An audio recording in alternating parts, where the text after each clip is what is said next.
Hello everyone and welcome again to my YouTube channel. And आज की इस video में आप सभी स्टूडेंट्स के लिए मैं लेकर के आया हूं क्लास 10th मैथमेटिक्स के अर्थमेटिक प्रोग्रेशन एपी चैप्टर के 2 मार्क्स के most important previous year questions.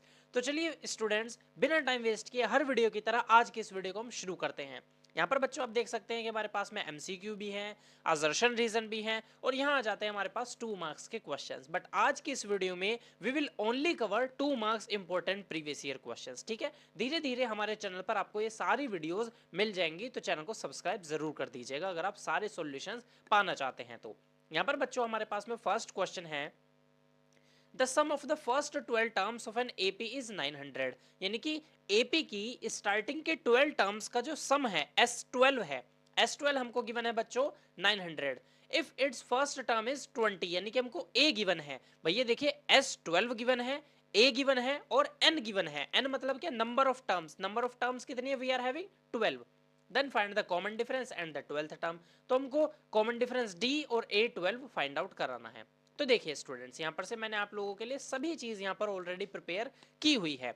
S12 कितना 900 हो गया, ए फर्स्ट टर्म 20 हो गई, common difference we have to find, A12 we have to find and n equals to 12। तो हमने बच्चों यहाँ पर से देखिए ए एन का फॉर्मूला हमारे पास गिवन है A12 का, तो इसी वजह से हम वही वाला फॉर्मूला Sn में लगा देंगे, लास्ट टर्म वाला। क्या होता है, n/2 a plus last term that is an। अब an कितना है, A12 है। तो बच्चों हमने यहाँ पर से n के प्लेस पर 12 पुट कर दिया, यहाँ पर भी और यहाँ पर भी। तो देखिए S12 900 था, 12/2 6 हो गया, A20 था और A12 हो गया। अब बच्चों इधर 900 और 6 है, तो 6 से हमने 900 को हमने 6 से डिवाइड कराया, that is 150 equals to 20 plus A12। तो बच्चों जब ये 20 पॉजिटिव है और इधर जाएगा तो ये हो जाएगा 130। तो A12 यानी कि 12th टर्म कितनी आ गई, 130। अब बच्चों 12th टर्म क्या होता है, a प्लस 11d। हम जानते हैं a plus n minus 1 into d के फॉर्मूले से। तो यहां पर से हमने क्या करा, 130 इक्वल्स टू ए की वैल्यू पुट करा दी, और यहां पर से हमने अपना कॉमन डिफरेंस फाइंड कर लिया, दैट इज 10। तो यहां पर से हमने कॉमन डिफरेंस और 12th टर्म दोनों ही फाइंड आउट करा दी है। आई होप आप सभी को ये क्वेश्चन समझ में आया होगा। चलिए बच्चों आगे चलते हैं अपने क्वेश्चन सेकंड की तरफ। The sum of first n terms of an AP is represented by Sn equals to 6n minus n square. Find the common difference. हमें यहाँ पर से Sn given है फर्स्ट n टर्म्स का, तो हमें कॉमन डिफरेंस फाइंड आउट कराना है। कैसे फाइंड आउट कराओगे बच्चों, देखो ध्यान से समझना इस क्वेश्चन को, इंपॉर्टेंट है, कभी कभी एमसीक्यू में भी आ जाता है ये क्वेश्चन। ठीक है, Sn क्या गिवन है बच्चों, 6n minus n square, d we have to find. तो हमने S1 निकाला, तो S1 क्या हो गया भाई, जहां जहां n था वहां वहां पर 1 पुट कर दिया, तो 6 इंटू 1 6 हो गया, और n का स्क्वायर 1 का स्क्वायर 1 हो गया, तो 6 माइनस 1 बच्चों 5 आ गया। अब याद रखना कोई एपी है बच्चों, जैसे मैंने देखो यहाँ पर से लिखा, क्या लिखा, मैं यहाँ पर लिखकर आपको दिखाता हूँ। मैंने एक एपी लिखी 2 4 6 8, ठीक है, डॉट डॉट डॉट ऐसे ही आगे जा रही है। अब मैं बोलूं अगर इस एपी के फर्स्ट टर्म का सम कितना होगा बच्चों, फर्स्ट टर्म का सम बच्चों फर्स्ट टर्म ही तो होगा, तो इसी वजह से S1 जो है वो इक्वल होता है A1 के। तो यहां से कितना निकल करके आ गया हमारा फर्स्ट टर्म 5, तो A1 5 आ गई। ठीक है, A1 आ गई हमारे पास, क्या बच्चों 5 आ गई। अब S2 निकालेंगे, यानी कि सम ऑफ टू टर्म्स, एक टर्म आ गई, दो टर्म्स का सम निकालेंगे, तो n के प्लेस पर 2 पुट करा, S2 आ गया बच्चों 8।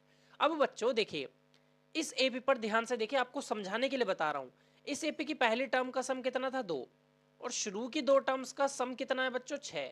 ठीक है, आपको दो टर्म्स का सम पता है 6 है, और एक टर्म पता है 2। ठीक है, तो आप दूसरी टर्म निकाल दीजिए, कैसे, दोनों के सम से माइनस करा दीजिए टर्म को। तो ऐसे ही बच्चों सेकंड टर्म कॉमन डिफरेंस कैसे निकलता है, sum of second two terms minus sum of first term that is 3।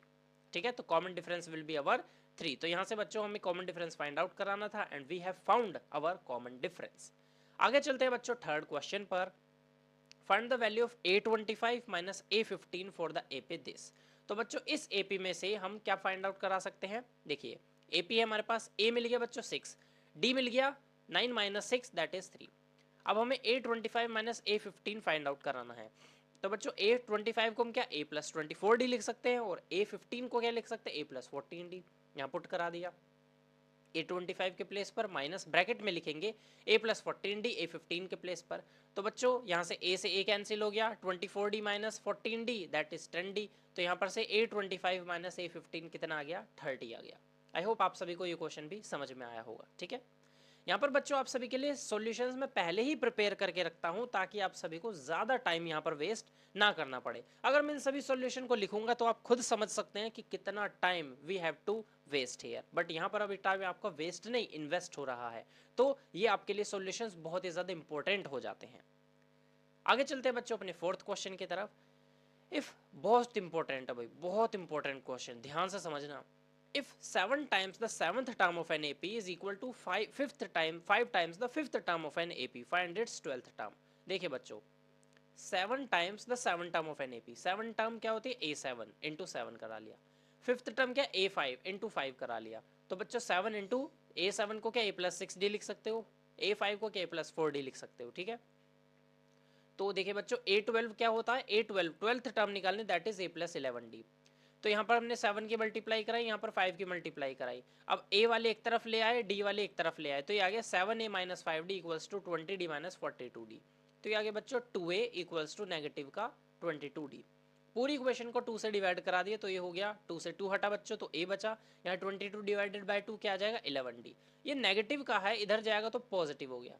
A+11D equals to क्या बच्चों 0, और A+11D क्या था हमारे पास, ट्वेल्थ टर्म, तो that means twelfth term will be equals to 0। देख रहे हो, बिल्कुल मैजिक क्वेश्चन है, मैजिक क्वेश्चन, और M से मैजिक क्वेश्चन, M से मोस्ट इंपोर्टेंट क्वेश्चन है ये, ठीक है, बहुत बारी देखा गया बच्चों। तो इसको MCQ में भी बच्चे कभी कभी आ जाता है CBSE में, नहीं तो 2 मार्क्स आपके यहाँ पर से पक्के, क्योंकि आपने इसको समझ लिया है। आगे देखते हैं बच्चों जरा हम अपने फिफ्थ क्वेश्चन पर। Find the common difference between the AP this, if the first term changes to 6 and the common difference remains the same then write the new AP। बच्चों पहले हम इस AP का कॉमन डिफरेंस निकालेंगे, 5 आ गया, ठीक है। देखिए 9 - 4 दैट इज 14 - 9 दैट इज 5 हो गया, ठीक है। अब बोला अगर फर्स्ट टर्म को हम 6 कर दें और कॉमन डिफरेंस सेम है तो AP क्या होगी बच्चों, पहले फर्स्ट टर्म लिखो, फिर उसमें कॉमन डिफरेंस ऐड कराते चले जाओ, तो 6 + 5 11, 11 + 5 16, तो नई AP बन गई। इजी सा क्वेश्चन था बिल्कुल, लेकिन फिर भी 2 मार्क्स में है ये, ठीक है। और बच्चों ये सारे ही क्वेश्चन हमारे मोस्ट इंपोर्टेंट हैं, तो ध्यान से इसकी प्रिपरेशन करनी है। अभी यहाँ पर वीडियोस तो आप देख रहे हैं, अभी जाकर के इन क्वेश्चंस को खुद से सोल्व कर लेना आप एक बारी, ठीक है। अगर आपको इस बुक की PDF चाहिए ना, हमारी खुद की ही बुक है जिसमें हमने most important previous year question सारे का सारा कलेक्शन लिखा हुआ है कि किस चैप्टर में से क्या आता है हमारा, ठीक है। तो अगर आपको ये चाहिए तो आप हमारे व्हाट्सएप ग्रुप को सिंपली ज्वाइन कर सकते हैं, जिसका लिंक आपको मैंने डिस्क्रिप्शन बॉक्स में दिया ही है, ठीक है। यहाँ पर किस क्वेश्चन पर थे हम, सिक्स्थ क्वेश्चन पर, इंपॉर्टेंट है, NCERT का है। How many terms of the AP this must be taken to give a sum 636। तो बच्चों SN गिवन है हमारे पास 636, A गिवन है 9, और D हम निकाल सकते हैं 17 - 9 दैट इज 8, हमें N निकालना है। तो बच्चों SN का फॉर्मूला हमने लगाया n/2 2A + n - 1 × D। Values put करा दी, वैल्यूज पुट कराने के बाद बच्चों हमारे पास में 2 कॉमन यहाँ पर से लेकर के कैंसिल आउट करा दिया हमने, क्वाड्रेटिक बन गई बच्चों, क्वाड्रेटिक बन गई तो स्प्लिट करा लिया बच्चों। स्प्लिट याद रखना 53n - 48n, बहुत इंपॉर्टेंट क्वेश्चन है, एज इट इज आ जाता है बिना डिजिट्स चेंज हुए, तो इसलिए इसको याद कर लो आप। स्प्लिट कराकर n - 12 आया, तो n एक 12 आ गया और एक n आया 53/4, तो हम ले नहीं सकते, क्यों, क्योंकि बच्चों ये एक नेचुरल नंबर नहीं है, और n should be a natural number. तो n यानी कि कितने टर्म्स का सम 636 होगा, 12 टर्म्स का सम 636 हो जाएगा। आई होप ये क्वेश्चन आप सभी को समझ में आ गया होगा। आगे चलते हैं बच्चों सेवंथ क्वेश्चन पर। Which term of the AP is 0, इस AP की कौन सी टर्म्स 0 होगी, ठीक है। तो देखिए बच्चों AP हमारे पास ये है, फर्स्ट टर्म 27, कॉमन डिफरेंस निकाला दैट इज -3, AN यानी कि टर्म क्या है हमारे पास 0 है, हमें क्या फाइंड आउट कराना N यानी कि विच नंबर ऑफ टर्म। तो बच्चों पुट करा दिया AN के फॉर्मूले में, A + n - 1 × D, AN हो गया 0, A हो गया 27, तो यहाँ पर से बच्चों N आ गया हमारे पास कितना 10, यानी कि इस AP की जो 10th टर्म है वो क्या हो जाएगी 0 हो जाने वाली है, ठीक है। आ जाते हैं बच्चों नेक्स्ट क्वेश्चन पर, 8th पर। AP में D गिवन है, N गिवन है, AN गिवन है, A निकाल दो, तो बच्चों AN के फॉर्मूले में पुट करा दो भाई, सिंपल, ठीक है।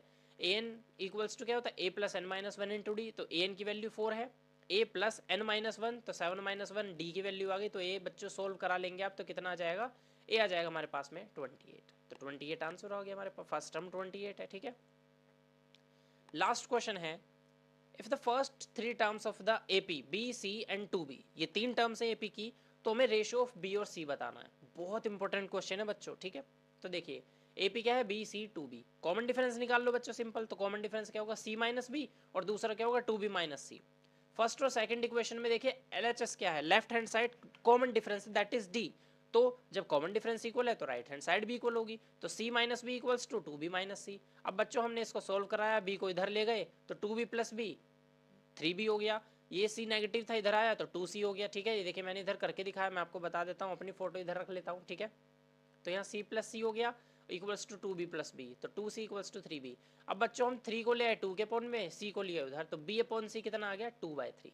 तो आई होप आपको ये पूरी एपी की वीडियो 2 मार्क्स के क्वेश्चंस जो है वो पूरी तरह से बच्चों समझ में आ गई हैं। ठीक है, अब क्या होगा, अब आपको मिलेंगे ट्रायंगल्स की सॉल्यूशन वीडियो। ठीक है, बट वो कब मिलेगी, जब आप हमारे चैनल को सब्सक्राइब कर देंगे। अगर आपको आज की वीडियो समझ आई है ना, तो वीडियो को लाइक ज़रूर करना बच्चों, और अगर किसी भी क्वेश्चन में डाउट रहता है आज की इस वीडियो से रिलेटेड या किसी भी वीडियो से रिलेटेड, तो आप उस क्वेश्चन को भी हमसे कमेंट बॉक्स में पूछ सकते हैं।